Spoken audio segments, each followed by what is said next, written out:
McLaren have been dealt a hard hand with the shake-up that has followed the change in regulations. Their driver Lando Norris has now spoken frankly about their situation, as quoted by Formula Passion. I'm your host, Dillon Shelley, and first up on Formula World, it hurts and it's painful for Lando Norris. Norris began by giving his frank views on his current predicament. I absolutely don't want to get used to this situation. I know my job is simply to get the most out of it.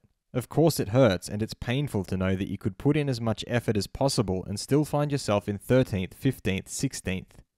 He then gave his thoughts on why McLaren could be off the pace. It could be our philosophy as well as other things. James Key is overseeing everything and figuring out what's going wrong and what the problems are. He summed up his words by looking at what can be done about it. It is not for me to say what we have done right or wrong. I think the technicians know what they have done right or wrong, or what path we have taken. Maybe we will try a different path. James should be on top. He and his team at MTC will work hard to figure that out. Fast feed.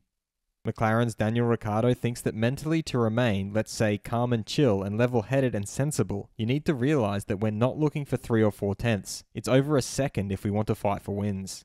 So I doubt it's going to come overnight. We have to just be patient, and I think for the wellness of the team, it's important to do that. It's too early to cause a ruckus. Former F1 driver Robert Dornbos feels that there is real wheel-to-wheel racing, hard but fair and square.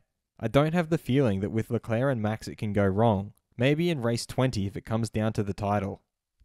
Alfa Romeo's Zhou Guanyu is not here to just compete. I want to do well. I want to make my country proud and everyone who supports me. I haven't seen my family for a year and I miss them. Alfa Romeo's sporting director Beat Zender revealed that a complete paint job on an F1 car weighs about 6 kilograms.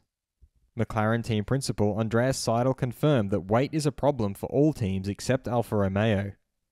F1's consulting engineer Rob Smedley expects the current pecking order to change now more than any other year as people find big chunks of performance in lots of different areas. The development phase of the car is at such an immature stage, the cars will change significantly from the first race to the final race. There's going to be a very, very strong development curve on those cars. Will McLaren be able to improve their pace significantly this year? Head over to my community page to vote in the poll and let me know what you think in the comments. And if you liked this video, feel free to subscribe and check out my others for all the latest in the world of Formula 1.